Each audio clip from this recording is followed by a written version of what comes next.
They're fighting God, they're fighting guns, and they're fighting oil. Listen, I'm in favor of oil and energy. I'm in favor of religion and God, okay? And I'm in favor of our great Second Amendment guns. As President Trump positions himself as the champion of gun rights in the upcoming election, his challenger Joe Biden has called for a ban on assault weapons after 2 police officers were shot in the head during an ambush.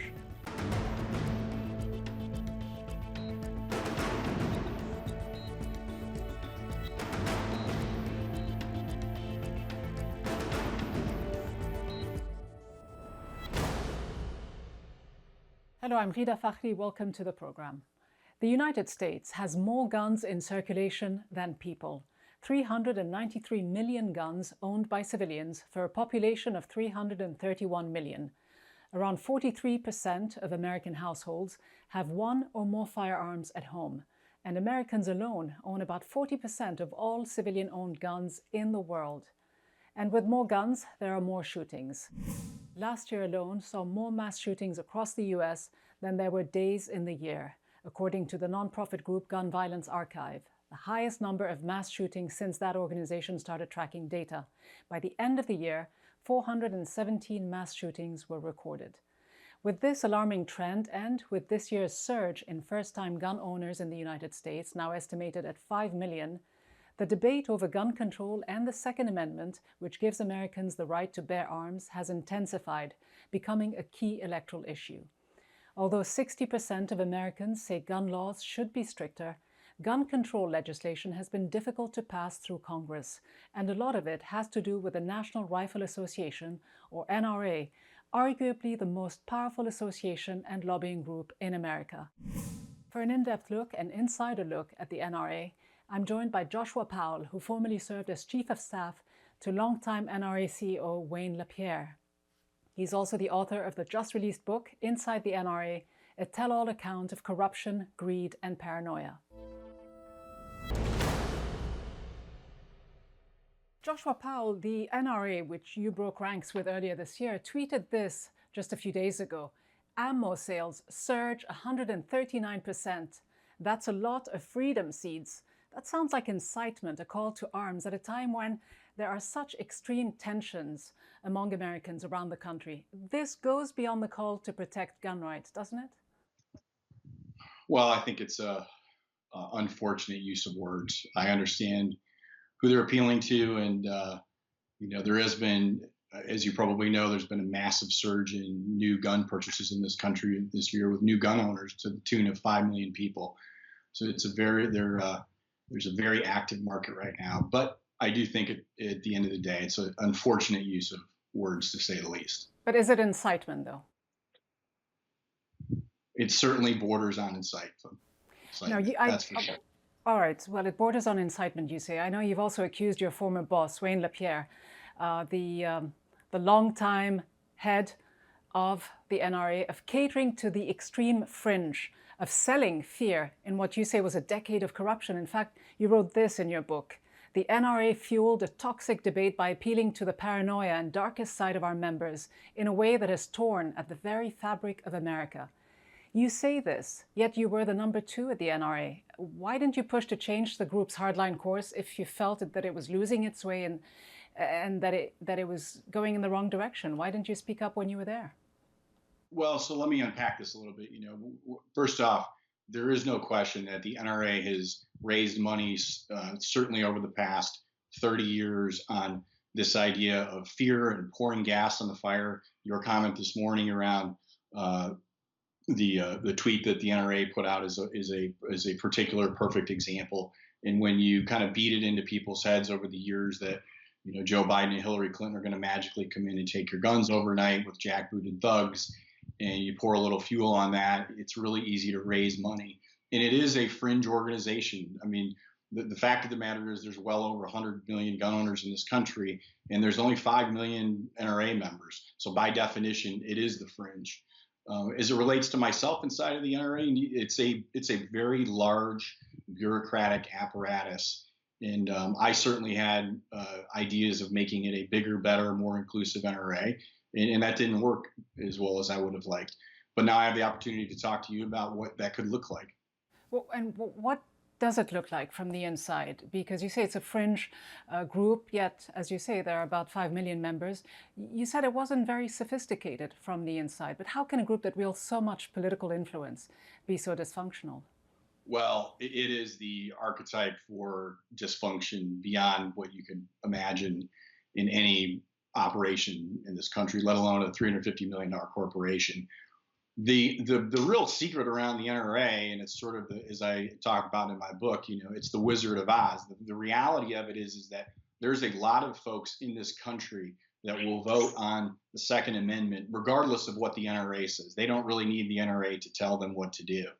And so when you see these big turnouts, and there will be a big turnout for Second Amendment voters this fall, the NRA gets to ride the coattails of that, if you will. And it's really sort of in reverse. And what I think people have, misunderstood is that there's a big swath of folks in the U.S. that do vote on the Second Amendment, but within that swath, there's lots of sex, divisions within there, just like the Democratic Party or the Republican Party.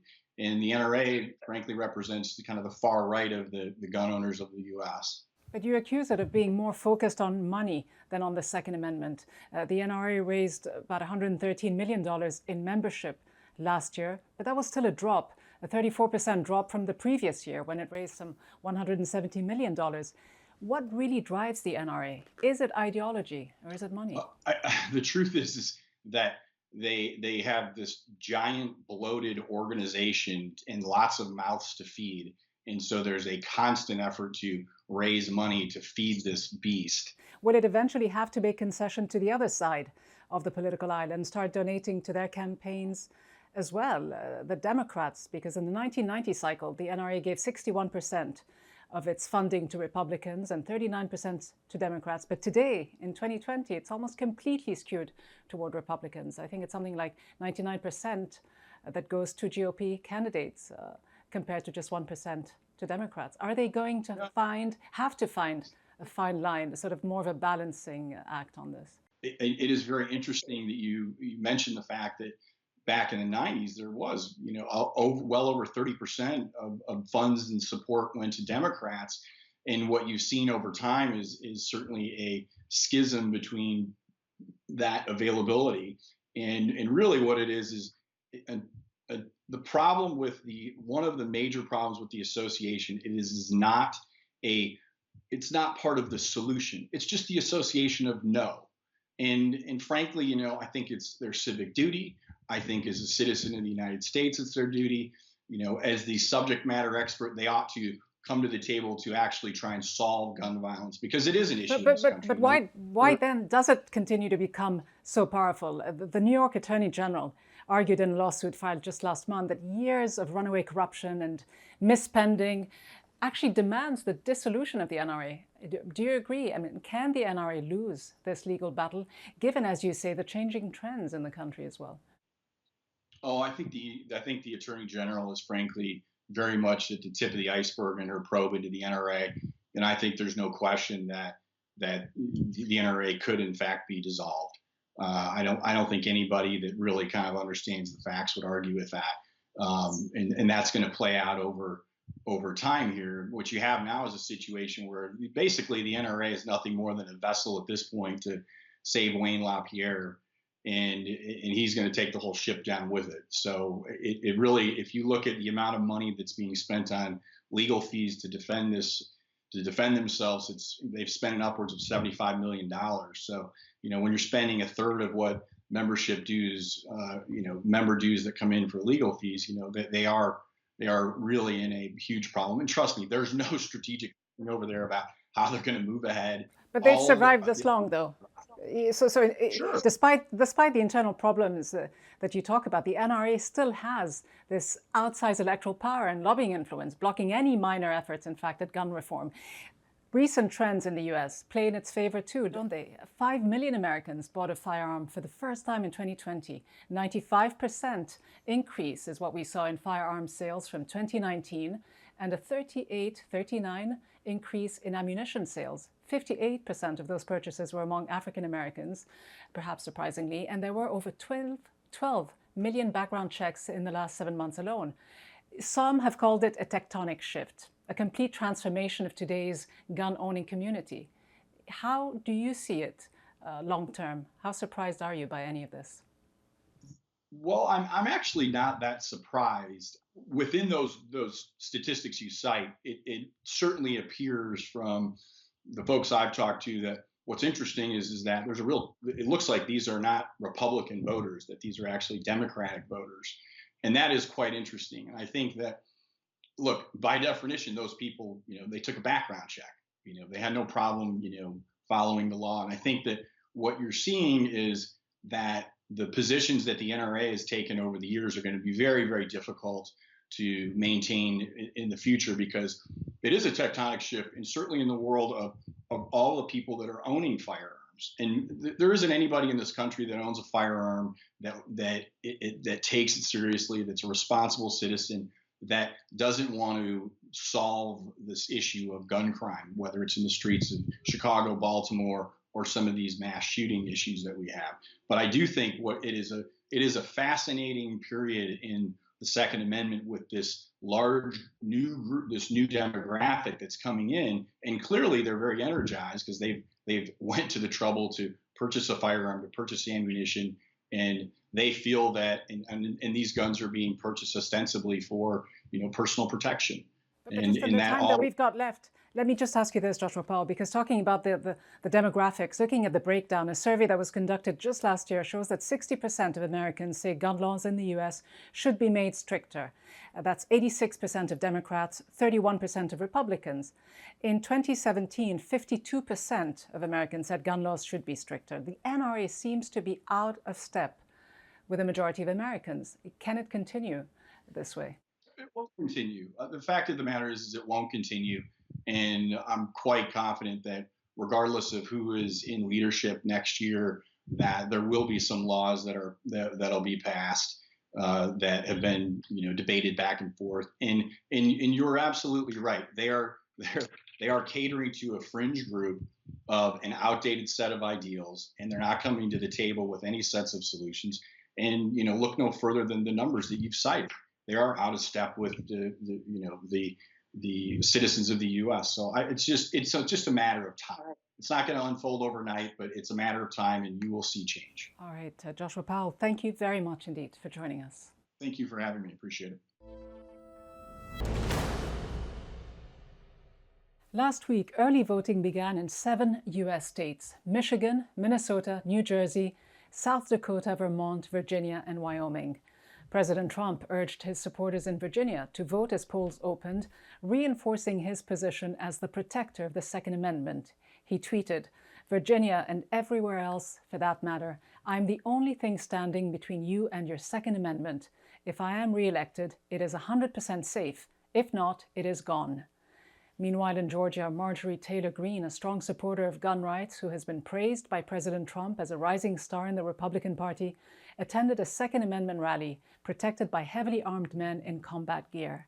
Greene, who has expressed support for the QAnon conspiracy movement and is poised to be elected to Congress, according to the latest polling data, posted on Facebook, "I love our Second Amendment community in Northwest Georgia. We will never give up our firearms, ammo, or mags." So why is the gun debate such a hot topic in federal and local races? Let's put this issue in focus with Sharon Pratt, a former Washington, D.C. mayor. She is the first African American to serve as mayor of a major American city. Mayor Pratt, we've seen in recent weeks heavily armed far-right militia groups dressed in full combat gear clash in the streets of several American cities, Kentucky, Wyoming, Pennsylvania, Wisconsin, and other cities with Black Lives Matter protesters. And just a few days ago, Second Amendment advocates and heavily armed groups with AR-15s, which are military-grade assault automatic weapons, in full-body armor, surrounded Michigan State Capitol.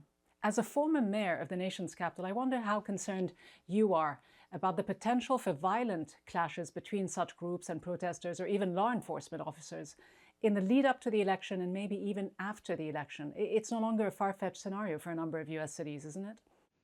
No, I think that we are perilously close to serious clashes.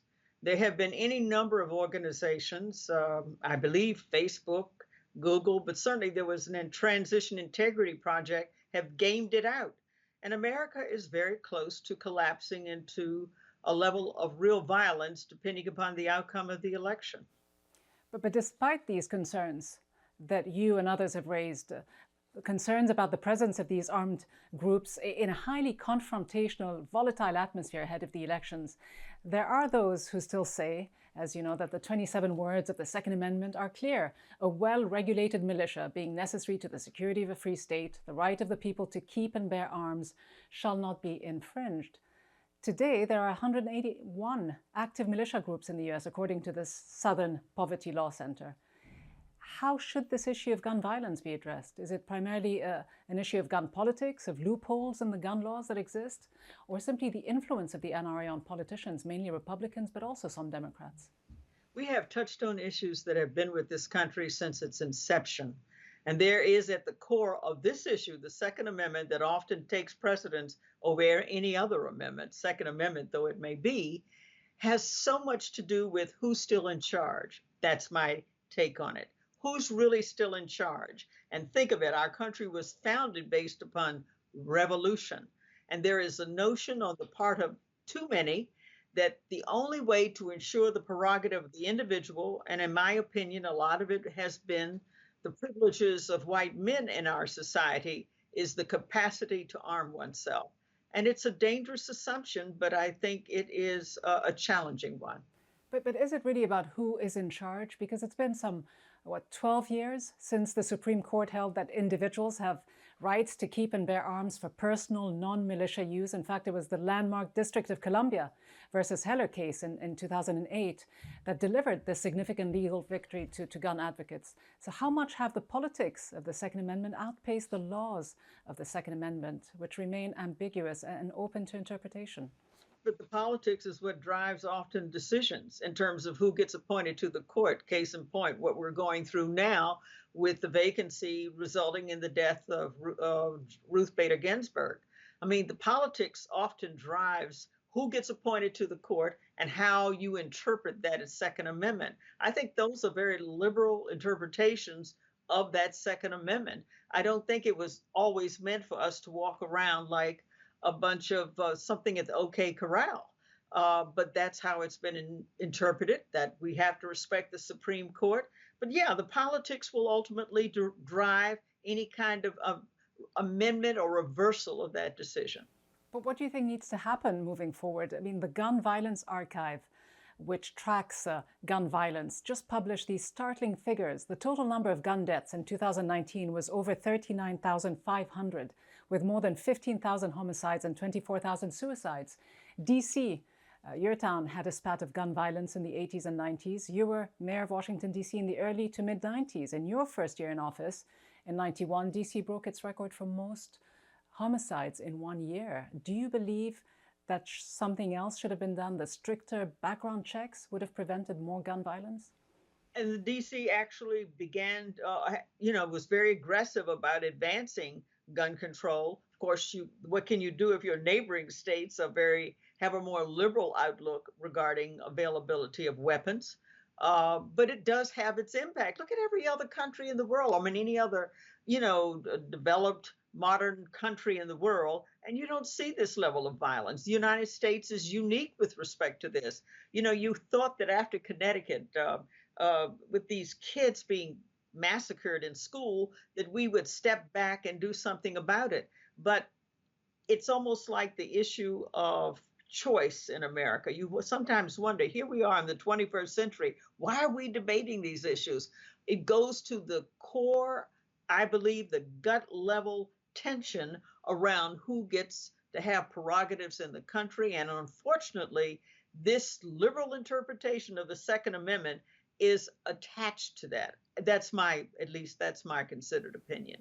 Yet many of your fellow Democrats on the Hill say simply that more robust background checks are what is needed. But in fact, the vast majority of Democrats and Republicans, although they agree on this, many would disagree that this is indeed the cure. It's been disproven by the facts, haven't it? I mean, just look at the few last mass shootings that have happened. They were pretty much all perpetrated by young men without criminal records who legally obtain their weapons. I think we just have too many weapons available, and weapons that are automatic weapons. Why does anybody need that? It doesn't make any sense. So I don't. Yes, background checks help, but at the end of the day, America just has too many weapons that are too easily accessible, and until we decide that we don't want that, we're going to have a problem. And I just don't think that there's been enough of a consensus around not having that. But what needs to change? Because you were the treasurer of the Democratic National Committee back in the 80s. The NRA has historically, as you know, donated more to Republicans, but in the 1990s, they donated quite a significant amount of money to congressional Democrats. In fact, in 1990, the NRA donated some 37% to Democratic campaigns. So was it part of the Democratic strategy as well? Isn't it always also a reality that Democrats never really pushed far enough for gun control for fear of losing votes? I think by and large, the lion's share of the Democrats and the Democratic Party have pushed for gun control. It is true that in certain congressional districts and certain swing states, it can be more problematic. But at the end of the day, as the country's demographics shift, as women in particular become much more of a political force in terms of the outcome, I think that's also going to begin to shape the politics and policy of this issue. I just think, and I really do believe it's the swing vote of women who are going to make the difference on this issue. And we haven't quite gotten there, but I think we are close to getting there. Well, speaking of swing vote, Democrats had an assault weapons ban bill on the Senate floor 7 years ago. It only got 40 votes. Several swing state Democrats, in fact, voted against it. So Democrats know they need to win the rural states and districts where the rights to own and bear arms is an important one for voters. Is that ever going to change? I just think it's never been adequately presented to the American people. I think it's like people see red. As soon as you bring up the issue of the Second Amendment, as soon as you say anything about possibly intruding upon one's prerogative, people just see red and don't listen to it beyond that. And again, Sandy Point, you thought would have been a turning point. It wasn't. And maybe we will have to see more violence before we get there. But we are definitely going to have to get there. It has been too liberal interpretation, I think, of the Second Amendment. There is no way any country of this sort, everybody walks around armed like the OK Corral. And would anything change, do you think, if Joe Biden wins the election? Because Joe Biden and Kamala Harris have made it clear that they support more stringent gun control measures. But some believe that Biden's pledge to ban assault rifles is just election rhetoric. What would be fundamentally different in a Biden-Harris administration, if anything? If Biden and Harris win, I think they will be driven by a constituent base that's going to hold them accountable and to account on this issue as well. I don't think they can dance around it. I think they'll have to push hard for it. And arguably, if the Democrats win the Senate, then you'll have a sympathetic ear for serious gun control. But why didn't Obama pass gun control when the Democrats, in fact, controlled both houses of Congress, including the Senate, in the first 2 years of his administration? He never made it happen. He tried. And I think of all the things that happened in the course of his 8 years, it was his biggest disappointment and his greatest source of frustration. Sharon Pratt, former mayor of Washington, D.C., great to have you on the program. Thanks very much. Thank you. Gun ownership in the United States is a constitutional right, ingrained in a culture dating back to the days of colonization by European settlers. The culture of the cowboy with his colt on his hips, perpetuated on generations by Hollywood Western movies, has profoundly sealed the notion that in the United States of America, one's freedom, one's safety depends on that gun, which is no longer displayed in a leather holster but stored at home, in the car, or even in some states, openly displayed in public view. In some US states, you can go to the supermarket, get your groceries, your milk, and an automatic military assault rifle. It is that culture that politicians, even ardent defenders of gun restrictions, are fearful of taking on. They know it will cost them votes at the next elections. At best, they will advocate for background checks. But the misuse of firearms, the death toll it inflicts every day, the mass shootings on school campuses, are not always the deeds of men or boys with a criminal record or pre-existing mental condition that background checks would uncover. And politicians know that. And yet, little is done to address the gun culture, the right to own and keep a military assault rifle in a closet or a car. And so, in short, while each year some 40,000 Americans die by the bullet, with gun murders rising by 32% between 2014 and 2017, and gun suicides rising by 41%, the political establishment is not willing to take the bull by the horns. And when the NRA tweets, just as it did this week in the midst of a most volatile electoral contest, that ammunition sales have surged almost 140% and says, "That's a lot of freedom seeds," you know that America is in trouble, and perhaps even troubled. Let us know what you think, but for now, from me and the entire team here in Washington, thanks for watching.